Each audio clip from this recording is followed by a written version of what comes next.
All right, I hope you guys are doing well. We are at the first week in our 3-process cycle. So this week is theory week, next week is going to be practical, and the following week would be research once again. So we've made it through the first example of our 3-week cycle, and I hope that you guys are on top of things. I have gone through your practical project assignments, and you guys went above and beyond for that project. The information was very good. I know that it was a limited time that you had to work on that assignment. However, you did do an excellent job in terms of getting the accurate information, contacting the places that you were interested in studying on time, and submitting the assignment in a timely fashion. So congratulations for those of you who were able to meet that deadline. Just a few updates. We are now at Unit 2. On Moodle, you should now have access to the Unit 2 resources. There you will see the interactive slides, and there's 3 of them. As usual, these are the slides that you'll need to go over on your own so that you will grasp some of the key concepts and material from the chapter. The case study presentations are ongoing, so at different times in the semester, you'll be hearing from your peers as they refer to some of the case studies that you would see referenced in the chapter 2 slides and so on. Additionally, lecture notes are available for you if you don't have access to the textbook. This is a good place to come and read the material, read the resources so that you can have a better understanding of some of the concepts if you didn't quite understand it from the videos and the class discussion. Since this is week 1, you will have 1 assignment, and that's the forum. Usually you're not able to do forums unless you have read or gone through the interactive slides.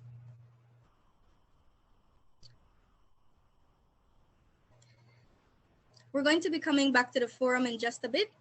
So now that we've done the housekeeping, I'm going to go in and check who is in class. So we're starting with the attendance.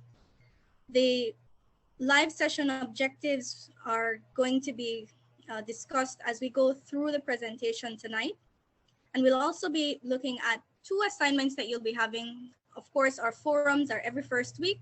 And then in our second week, we have the practical projects. So we'll be discussing those assignments in short order. The objective of these sessions is 1, to ensure that you understand what is due, when it's due, and how to secure or how to score all your points. It's to ensure that you don't fall behind. And so far, I am very impressed that each of the groups are keeping up to date with your assignments and keeping up with the work that you have to do. It's also to ensure that your groups are working well.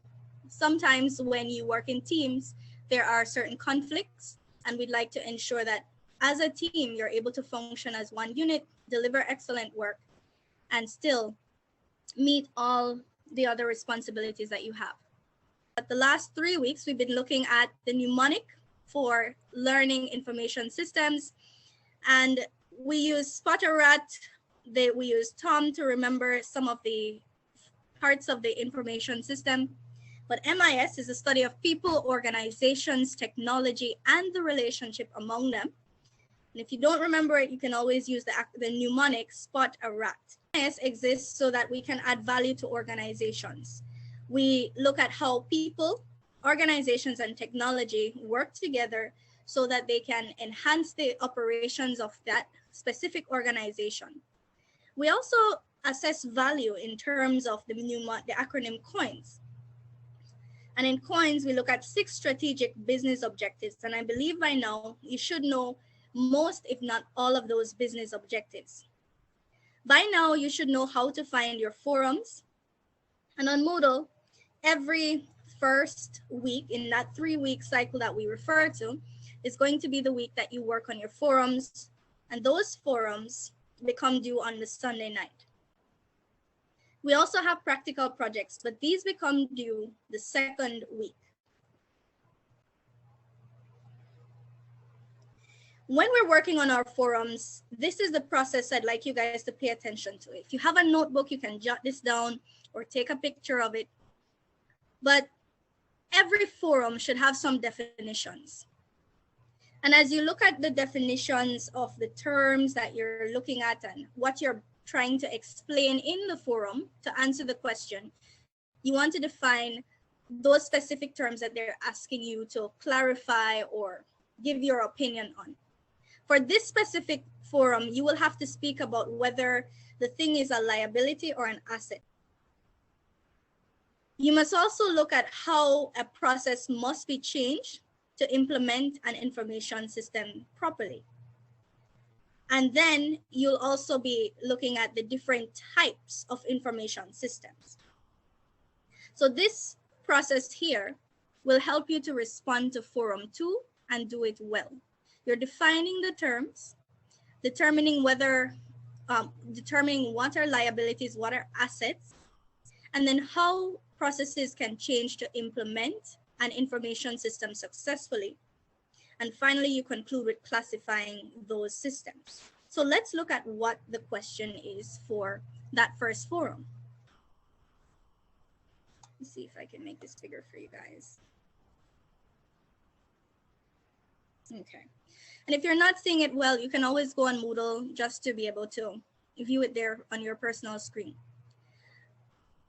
All right, let me ask Randine to read the instructions for me, please.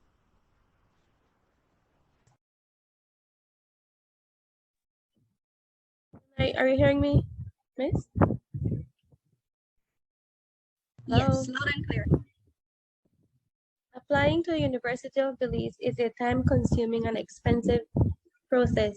Students wishing to enroll have questions, and when calling the university at times, it is difficult to get through to the right person to help answer those questions. At times, callers are kept on the line waiting for someone to assist while their phone credits diminish. In addition, students travel to deliver their packages to the admissions office or send their packages via email to the university and wait to hear if their packages was successfully delivered. Potential students who visit the admissions office for the first time spend quite some time trying to locate the admissions unit to hand deliver their application forms. Therefore, you have been hired as a consultant by the University of Belize to contribute a solution to the problem that exists in the admissions department regarding the application system. As a result, it is vital that you identify the current business processes and propose new business processes to help solve this problem. Explain in your response the importance of business processes. In addition, explain how information technology can help improve the application process at the University of Belize Admissions Department. Clearly outline business processes by steps and illustrate using a figure. Thank you. So these instructions are on Moodle and you can always come back here to refer to them. So since we've looked at the assignment instructions, we'll go back to the strategy that I just shared for responding to this forum. Now that was a mouthful, and I know that this is the experience that some of you may have gone through. Some of you may have gone through this a few years ago, maybe this year, with your whole application process. It's frustrating, it's time consuming, and you know, there must be a better way. And even though some of the processes have improved, we still have some challenges in certain areas. Not just at UB, we see it just about anywhere. You're applying for land, you're going to the bank, something as simple as going to the bank can be really frustrating. And so there must be other ways that we can improve this system. This forum is saying, define the terms. They're asking you, what is a business process? Identify what are the liabilities, what are the assets. And then this is the part that I believe, because you've experienced it, might come easy to you. How must they change the process to implement the information system successfully? You classify the information systems. Now, this last part in bold, you will not be able to do unless you've gone through the interactive slides that have been recorded by Dr. Ryan. Forum 2 is going to become due on Sunday at midnight. Case studies are a little different. Every student will be given one case study, and just in case you didn't know where to locate them, they are in the same document as your group assignments. Remember the group that you are assigned to? That's the document that your case studies have been posted in. If you look at the bottom of the page, the workbook, you're going to see practical project groups as the first worksheet. The second worksheet is case study list. That list has every single one of your names, and every student submits this on their own to receive a grade. Beside your name, you will notice that you would have a case assigned as well as the date that you're supposed to present. Additionally, I have a column to indicate whether or not those students submitted, and then there's another column, where I paste the link for your presentations. When students are studying for their tests, which is coming up soon, you will be able to come to the slides, go back over what the student may have presented so that you can study and see what relevance the case study has to do with the concepts you're learning in the chapter.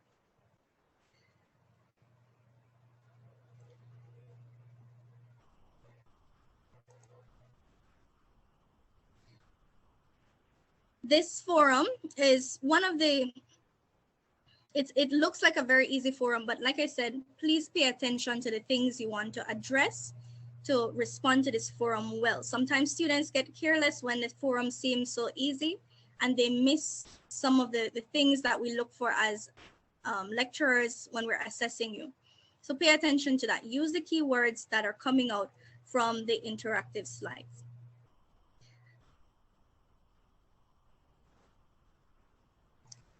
So tonight, we'll be going briefly into some of the concepts that you would need to know for Chapter 2 in information systems.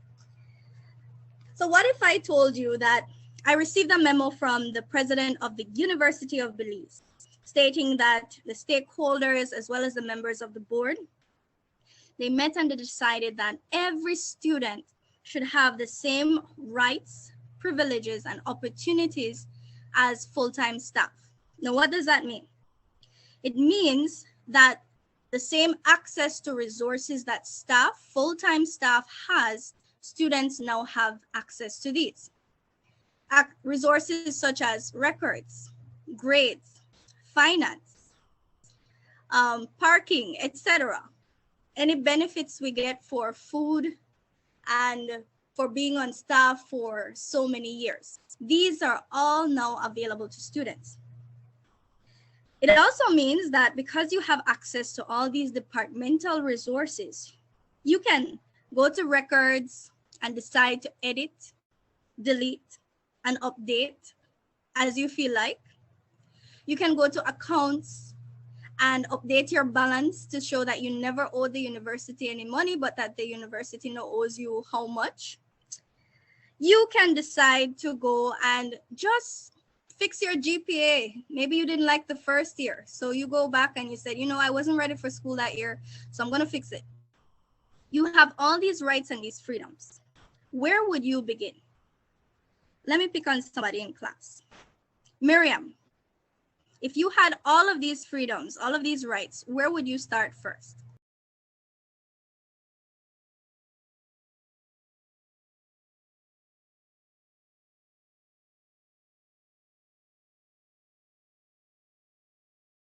Repeat what you said.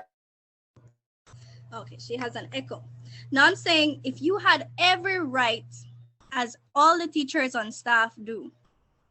So that means not just teachers, every staff member, full-time staff member at the University of Belize has, they can, in records, they can go and edit, update, and delete records.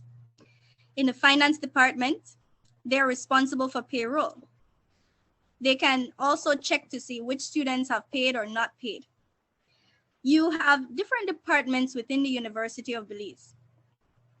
If you had access to every single one of these departments' resources, which one would you go to first and what would you do there?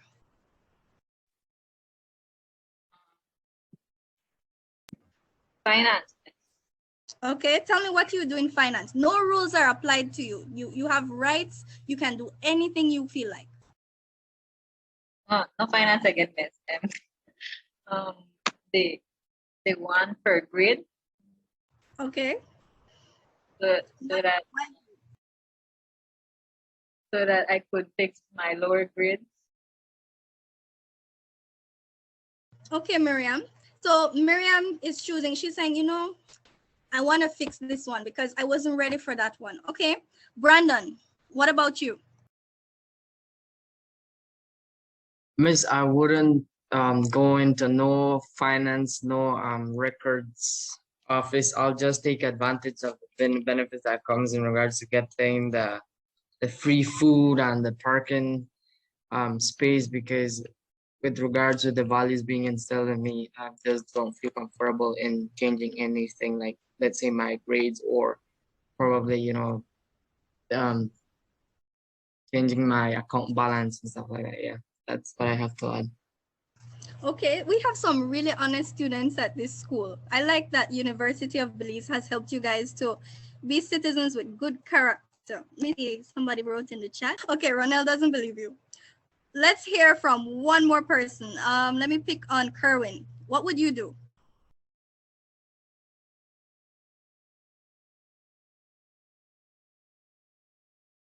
Miss, I think I would go with the same one with Miriam gone with Miss, because I might want to fix my grades too. Don't we all, right? Because sometimes your grades don't really show what you're capable of. It might have just been a bad time for you and you probably weren't properly advised. You did too many courses, or maybe you just were struggling with, you know, so many other things, and your grades just don't show what you truly are capable of. I don't believe that grades always show a student's worth. But sadly, in our organizations today, they want the GPA and they want the piece of paper that says you're capable of doing X, Y, and Z. So I see that in our class, we have some very honest students. I thought everybody would go for finance and just say, you know what? I'm going to make sure this record shows that I never owe the university any money. That's one less stress for me.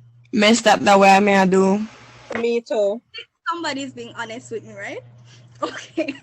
Now, because of your values, I know that if the opportunity was probably provided, you may have reconsidered and said, you know what, I'm not doing that.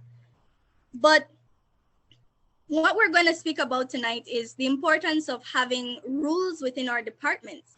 If you have been watching the news, you may have seen the news report of some young men that were sent home from school because they didn't cut their hair was too long. And there was a big debate about that. I don't know how many of you saw it. I saw it, Miss. Yes, I do, Miss. Right. Only And some so, schools, Miss? pardon? It's only some schools? Well, different schools have different rules. And for some high schools, some young men are allowed to grow their hair for religious reasons. And even in public service, everybody isn't allowed to wear long hair unless, well, certain hairstyles, I should say, unless they have a specific reason and they can justify that. So there are rules depending on the organization and the institution. Personally, I started teaching high school from 2008. And I know those were some of the rules we had to abide to. I don't see hair stopping you from learning. However, the principle that I believe was trying to be highlighted was just following the rule. Now, what was unfortunate is that the students were left on their own, you know, roaming the streets. That's the unfortunate part because they're still minors. But rules are put in place to prevent anarchy and chaos and to keep people accountable. In organizations, that's part of what MIS is all about. It's looking at how can we create structures that keeps us accountable of the resources that we have so that we can use those resources to make our business better, make our lives better, and prevent anarchy. Because without rules, there will be chaos and confusion. In our parking lot, the parking lot is the list of words that we should know. One of them is the definition for MIS, and we know that's the study of people, technology, organizations, and the relationships among them. But we're also going to learn what are business processes tonight, as well as enterprise applications.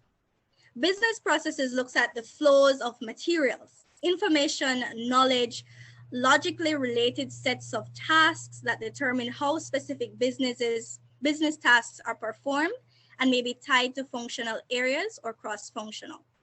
So within a business, we have different departments, different units, and each of those units are functioning for a specific purpose.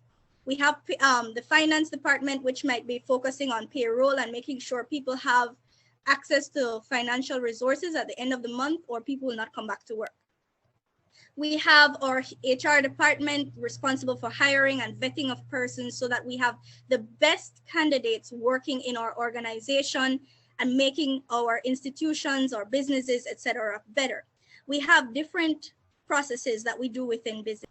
The last term we're going to be looking at is enterprise applications. And these are systems for linking the enterprise span for linking the enterprise, and they span the functional areas. So when I speak of functional areas, I'm also speaking of these business processes. Now, business processes, like I mentioned, would look at some of the units within the department. For example, we might have sales, accounting, manufacturing, and production. These are just some of the areas within the department or functional units. Some other functional business processes are manufacturing and production, assembling the product, sales and marketing, identifying customers, finance and accounting, creating financial statements, human resources, hiring employees. All of these are examples of business processes. Now, the thing with each of these is that they have their specific tasks, and usually some of these help or assist other units within the department. For example, sales. We don't just do sales without doing accounting, right? So after we've done our sales, we've generated the order, we've submitted the order, we send it to the accounts department. And accounts now is going to check the credit, approve the credit, and generate invoices. But then they don't operate by themselves. They also have manufacturing and production that needs to look at what was generated from accounting and assemble the products based on the number of orders that were made, and then ship those products to the appropriate addresses. So business processes, again, they are there to make the different flows of data and communication within the department a lot easier, and ensure that even though we have departments that focus on specific functional areas, they must have a way for them to interact and work together. The challenge is, though, that in most of these cases, or at least this used to be the case, sales would have their own information system. Accounting would have their own information system. Manufacturing and production has their own information system. And so where you see these dotted lines, it's like we have a separation. So after I've made the sale, I need to download this data from my information system and send it to you as a spreadsheet. Now that means you have to either re-enter data into a new information system just for accounting, or find some other way to get that data into your system, which is not easily integrated with the sales information system. And it doesn't just end there. Manufacturing might have their own separate information system. So now I have to enter data again. So we see we're duplicating work. It's making everything more taxing and challenging. And business processes are supposed to optimize those processes and make things easier. It's supposed to ensure that we have some process automation. That means some tasks that we repeat over and over and over, there should be a system in place that just does some of these tasks for you so that you don't manually have to do them every time. It looks at where we can reduce delays in our processes. For example, if it takes a week to get this data entered into the accounting system, information system, then that means the manufacturing and production team will have a delay with those orders. So this is why we study information system management. We want to get rid of those delays. We want to ensure that there is clear and smooth communication within the departments, that processes are streamlined, that there's automation, and that data and processes flow very well and easily through the departments. We also look at business intelligence. And so, yes, you have the information systems, but what's the purpose of having an information system? Let me ask you guys.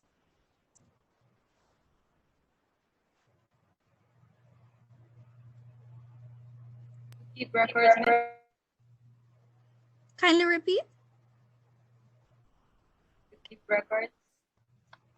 Yes, to keep records. But why do we keep records? To do better decisions. Very good. So we're getting there. It's to help us to make decisions that will benefit us. And this is where the word intelligence comes from. Getting the data is good. But back in the day, that's what the TPS or transaction processing system was all about.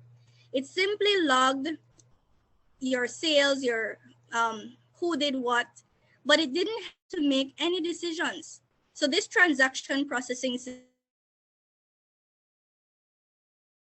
was made by whom? But how does that help the organization? So this became an outdated system right here, the TPS. Okay, let me use different color. There we go. The transaction processing system became an outdated system. However, it was the framework or the groundwork that developers use to create these business intelligence systems here. So an MIS, a DSS, and an ESS are business intelligence systems. So what are these, apart from acronyms? An MIS is a management information system. So you're saying, but Ms. Lambe, that's the name of this course. You just told me management information systems is the study of people, technology, etc. However, an MIS, management information system, minus the S at the end, is just a type of information system that falls under the umbrella of management information systems with an S at the end. So that's one of the major differences. This information system makes decisions from within the organization. After you've processed all those receipts and you've seen trends that you observe, you notice that in January, people buy more umbrellas or more jackets from your department, your boutique. And you realize this is something we're noticing. So we need to prepare to have these things in place based on the trends that we're seeing here and the data that's coming out. This information system usually supports middle management, middle managers. So those are your supervisors, etc. Another information system that supports our middle managers is the decision support system. And this, what separates it from the MIS is that it takes data not only from inside the organization, but also from outside. So you're looking at what's happening outside in the wider society and how can that impact us here inside the organization. If people are protesting about animal rights and you're selling leather purses, that could affect your business, you know, and so those are some things that the decision support system is going to help you to do. It's going to allow you to make decisions that will impact the survival of your organization versus this transaction processing system that was really just checking to see who sold what, and that really didn't add much value to the organization. So the final one we're going to look at is the executive support system. And when you hear executive, you know immediately that they're speaking about senior management, right? Executive support system. This system is going to assist your top tier managers in making decisions that will influence the success of your business for the future. They're looking at how are we growing? What are our strategic goals? What are our objectives? How are we going to survive based on how we're performing right now? What do we need to change, etc. And so sometimes persons would also put in the same category of the executive support systems. You would have e-governance systems, etc., because they're usually influenced by the laws of the land, by everything that's happening within the country. So for example, the cost of fuel going up right now, this is going to affect the decisions that management has to make. What cuts do we have to make? How do we save on fuel so that we don't start taxing our consumers more? You notice in this country, whenever the fuel prices go up, everything else goes up. Every single thing else goes up. But all of these systems are to help different people in management. The MIS and Decision Support Management Information System and Decision Support System both exist to inform middle management, and those middle managers are going to send that data higher up. The executive support system is to inform your senior management. All right, so quick review. I have 4 information systems here, and let me call on Fidel. Fidel, where should the executive support system be placed? On the senior level management. Pardon? On the senior level management. Okay. Under it? No, on top of it. Oh, all right. So thank you, Fidel. Now, Anthony, where should the MIS be placed? Management Information System. And that will be operational workers. All right. How many of you agree with him?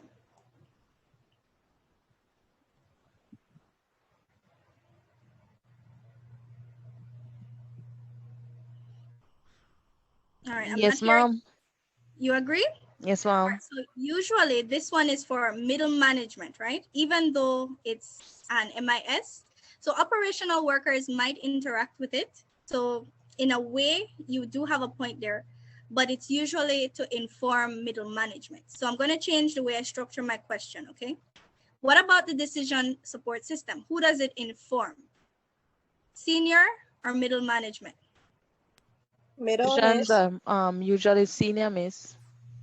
They do have to make some decisions. So one of the things with this one, although it's placed here in middle management, the decisions, the reports that are produced are sent up to senior level management, and those are processed in their executive support systems.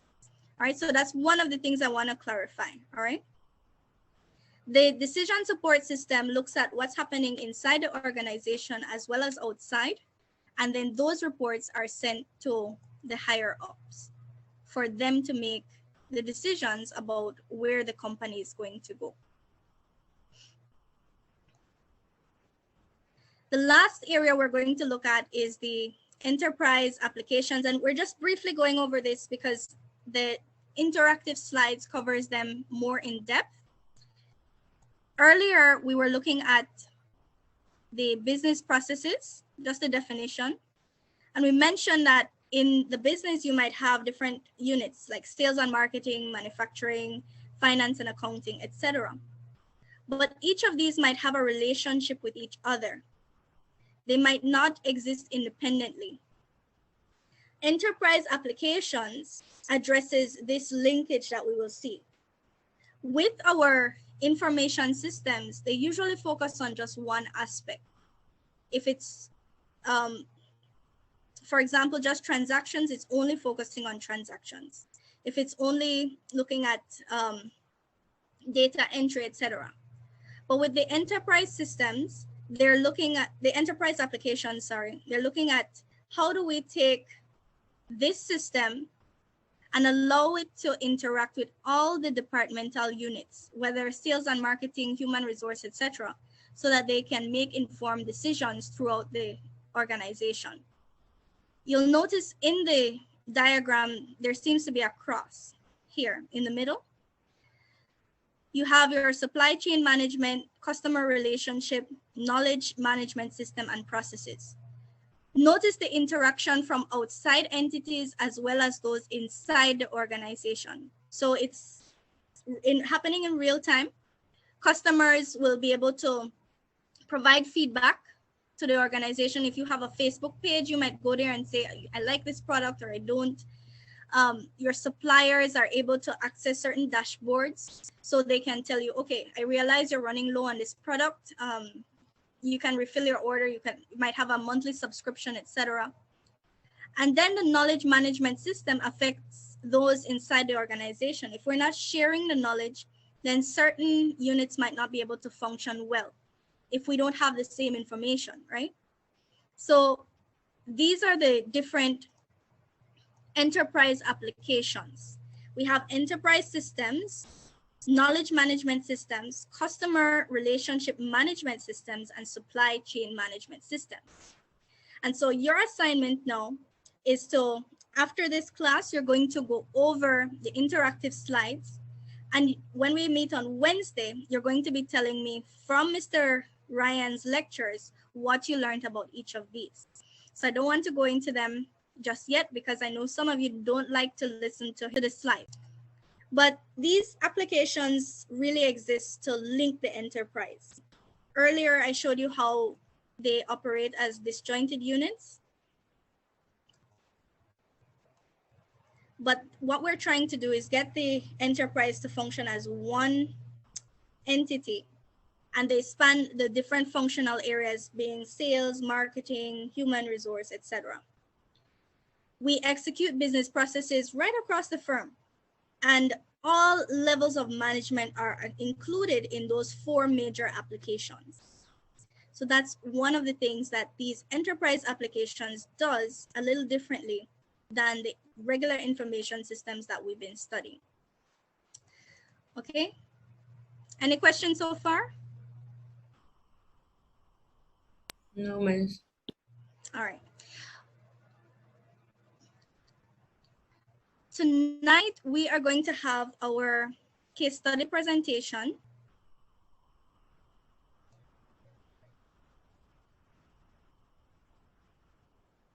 Our presenter is going to be Juan Jose. So I'm going to share the slide for him, and then he can begin his presentation.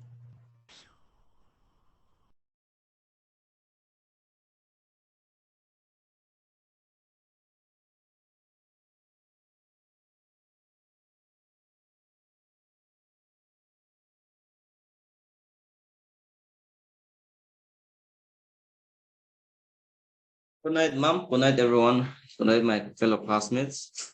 Tonight, I'll be conducting a presentation, Business in the Cloud. Next slide, ma'am. Facebook Data Center. Facebook Data Center storage. It has 300 square feet of data center, which is equivalent to 3 football field. What is the internet? Some argue that the internet is a cloud. However, the internet is not a cloud. It's a physical building interconnected with miles of cable and fiber. Facebook Data Center uses 300 megawatts of electricity. If electricity fails, the Facebook Data Center has a backup power, which are huge diesel generator, each producing 3 megawatts each. As we know it today, Facebook users are increasing on a daily basis. Facebook sees around 600 million additional new users annually. As a result, thousands of servers are installed, which uses petabytes to store data, which includes pictures, videos, and other postings that are used to post on Facebook. Next, ma'am. Now we move on to Google data center efficiency, the best practices for power efficiency. In this presentation, I'll be covering 5 best practices that Google uses. Google is always looking for innovating ways to store data. Energy efficiency is equal to millions of dollars in saving for any company or unit that utilizes best practices for power. The first best practice that Google uses is PUE, which stands for Power Usage Effectiveness Reports, which are generated for every site on Google to determine their carbon footprint. The second is Manage Airflow. Computing Fluid Dynamics, CFD. What this does, it helps to compute how effective airflow is working for a better air quality in each of their facilities. Adjusting the thermostat. Some might believe that a lower temperature in a building, for example, Google centers, they might think that the data center might protect their gadgets that are in there. However, according to Google, what Google does is that they increase to 80 degrees Fahrenheit, which save thousands of dollars in energy costs. Next point, ma'am. Next slide. The fourth best practices that they utilize is utilizing free cooling, climate, and water. All of most of Google centers are located in the northern hemisphere. Why? It's because of the cool climate that comes with the northern hemisphere. Google does not utilizes the tropics to install their data or their data centers because of the hot climate that comes along with it. One more point, ma'am. Optimizing power distribution. Google believes that uninterrupted power supply is equals to saves energy. Next point, ma'am. Triton. What is Triton? Triton is a liquid cooling technology. What does Triton do? It erases the gap between the heat source and the server. Below, between point 3 and 4, I'll be doing a comparison of the best practices of the other best practices compared to Triton. 100 watt of electricity for IT equipment is needed, with an additional 80 watt is needed to cool, deliver, support customer workload. When it comes to Triton, it improves the power usage by reducing the amount of power consumed by devices and increase the ability to support high-performance computer component. Next point, ma'am. How does one back, please? Too much, ma'am. How does this relate to Belize? The main source of cooling in Belize is air conditioning. As if you walk into a business in Belize, you realize that there's some form of air conditioning within their offices or data centers. Companies in Belize have not invested in advanced power efficiency, which leads me to my third point. Belize needs to invest in its people, to study to be engineers, to be able to operate the advanced cooling practices that Facebook or Google or even Triton uses that, and even other countries. We have a tropical climate, and as a result, we need these best practices for a better and efficient cooling system. And this brings me to my end of my presentation, and these are my references where all these informations were gathered from. Thanks, ma'am. Any questions?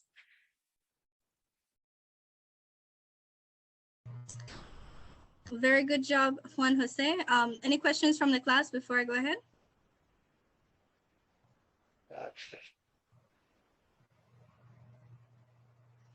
Okay. Juan, what was one thing that you found very interesting from this research that you had to do? The point the point that I found to be interesting is that that I didn't realize that that the temperature or Google uses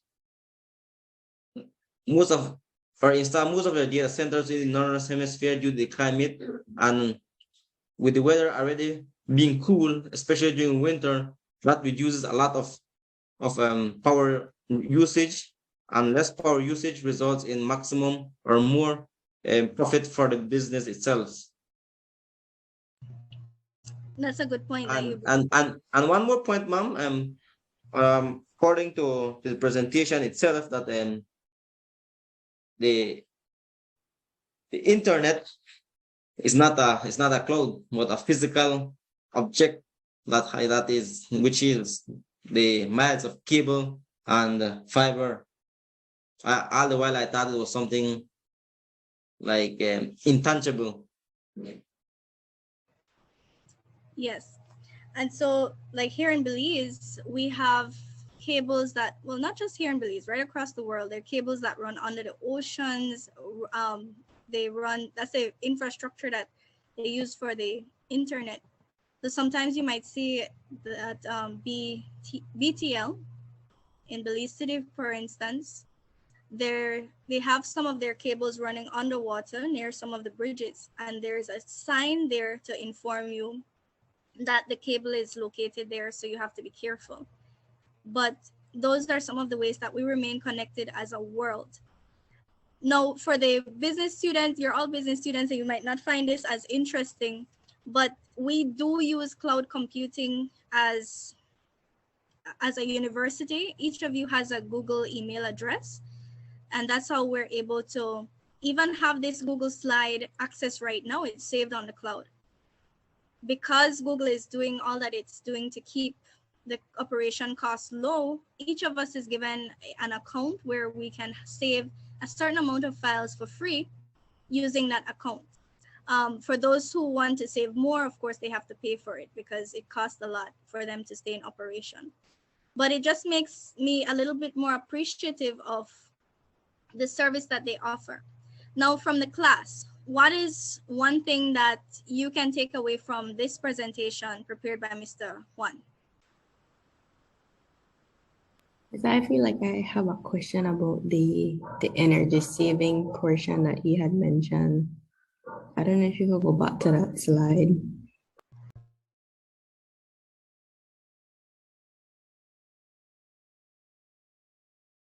Was it this one? I think it was one more to the end, Miss, I think.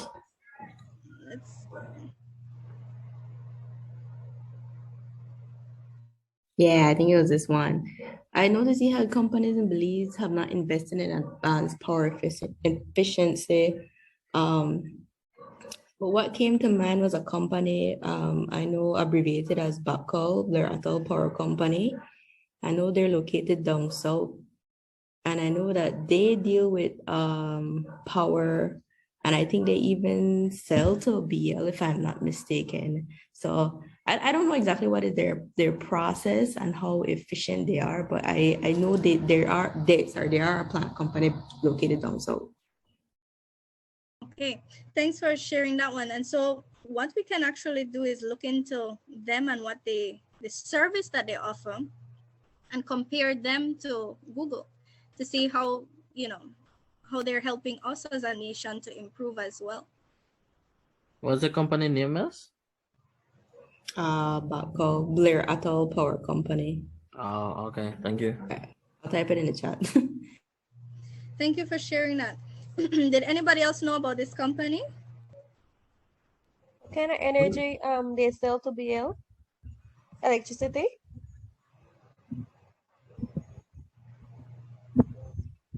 I think so, if I'm not mistaken. Okay, because there is Hydromaya in San Miguel Village in the Toledo district. They do the same thing. All right, so we have two more companies that we can look into and learn as much as we can about them to see how they are helping us to become more energy efficient. We do need that here in Belize. All right, anybody else wanted to add something that stood out to you from his presentation, or maybe some insight that you wanted to share?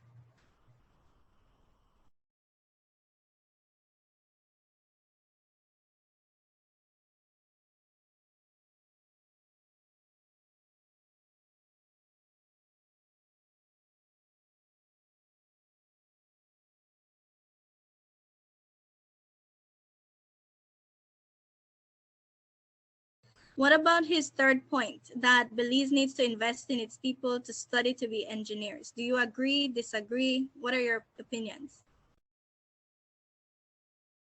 I agree, Miss, because for example, when it comes to different outsourcing of education, Miss, if you see, for example, the high schools or university, they only stick to some certain degrees. They don't go ahead and provide us with different options. We have to go out from the country for us to be able to educate ourselves. That's a good point. Just a minute. I think I saw a text come in. Oh, I just sent the link so we could read up about comments. That's all. Oh, okay. Thank you. I appreciate that. All right. So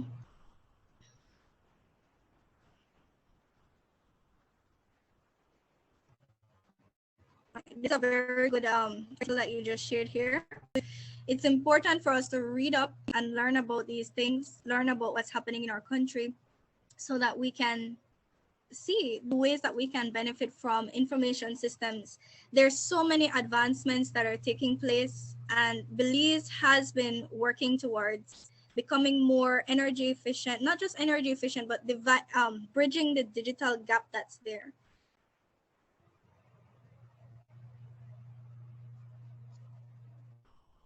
Okay, so just that will be it for today, guys. It's just a reminder, the interactive slides are there on Moodle, so you can go over them and prepare for the next class. On Wednesday, I will be asking you guys to tell me about enterprise applications, and that will help me to know whether or not you did the assignment. The assignment is just to listen to the very short slides by Dr. Ryan, and those what I love about them, they have questions at the end, so you can see whether or not you understood a concept.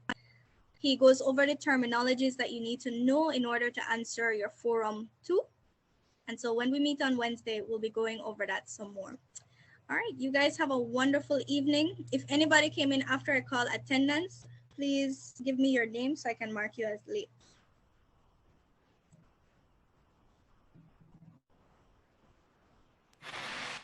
Miss, can I please ask a question? Yes, go ahead. It's about the project website. The first whatever we did, I saw you left a remark or something about resubmitting the link. Is there something wrong with the link that I sent, or There were a few students that when I clicked on the link, it didn't take me to the website page. I got an error page. So I just wanted you to resubmit to make sure I could give you a grade. okay, but that won't affect my grade? No.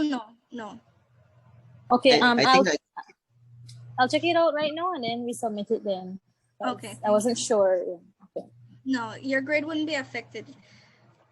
Yes. I got a similar feedback from you, ma'am, for group 7. So I re-edited and I made you a viewer. I think that was a mistake, that you weren't able to access it. Right.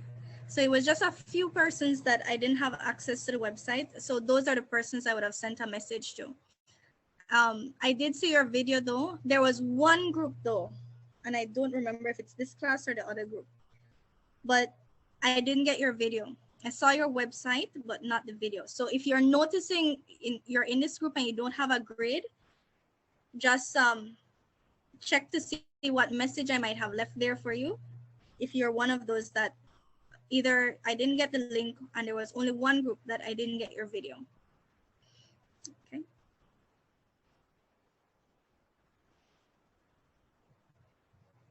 everybody else should have a grade right now, except those that I couldn't view your website.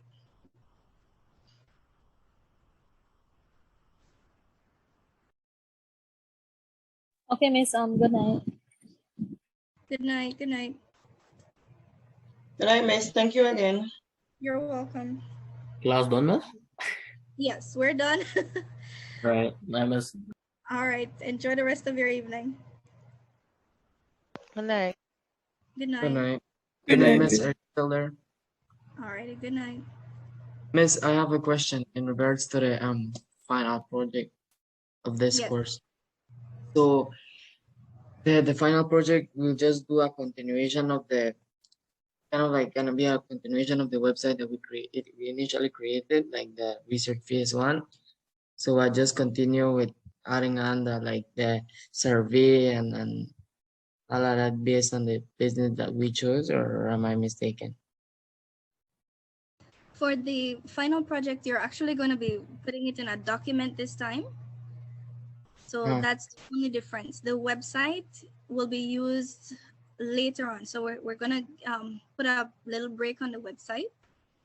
But all you'll be doing right now is putting the information in a document. It's going to have 5 chapters. And that first chapter would be your introduction. Basically, what you did on the website is a small introduction to the organization, and you're going to just write that up in a document as chapter 1. Ms. Lu, Right. like, let's say we want to change the business establishment. Is that possible? Like, Yes, for you the can. continue, would we need the approval, your approval? I told students last week, I don't know if it was this group, I told students last week that if you needed to change, you could go ahead and change between now and early next week, because if you do it after that, it's going to be hard for you to finish meet the deadline, the submission deadline. Awesome. We will need a letter as Okay. well as the survey so that we can like get started with kind of like partially the project, and how can we access those documents? You're gonna email it to us or something like that, Yes, because we try to look for them on the Moodle page and have found it.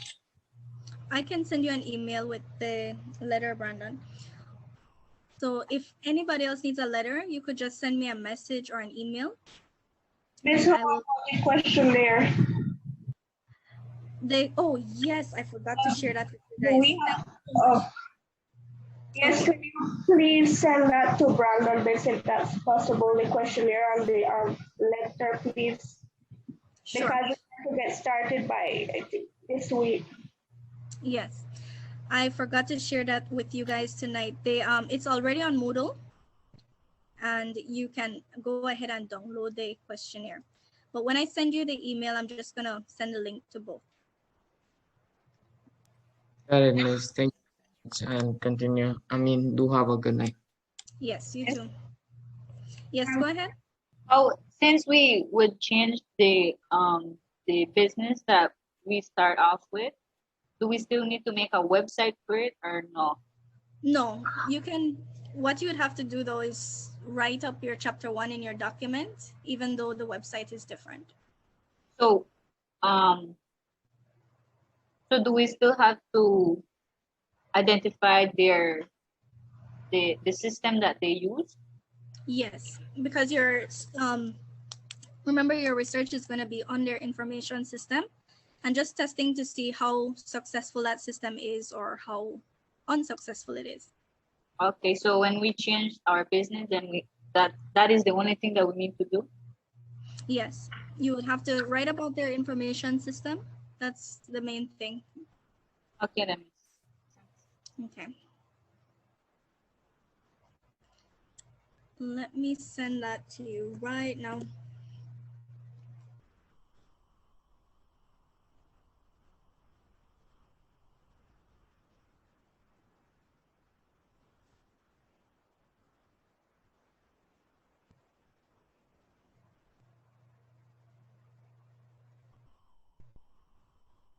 Excuse me, Miss. Yes, go ahead. How much questionnaires? It has to be 30 or? It depends on the size of the organization. How big is It's Independence High School, Miss. do you know how many? Like 500, 1,000 persons? I'm not sure, but there's, I think, a lot. Well, we would get the information from the teachers and mostly from the IT department. Okay. So, okay, since it's the users, then you might have a smaller size that you're working with.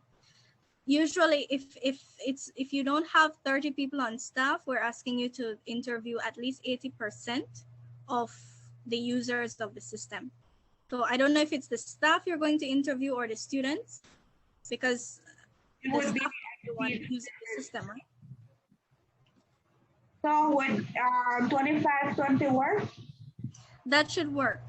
Depending on the size of the staff, it should work. Okay, Miss. Thanks very much. Sure.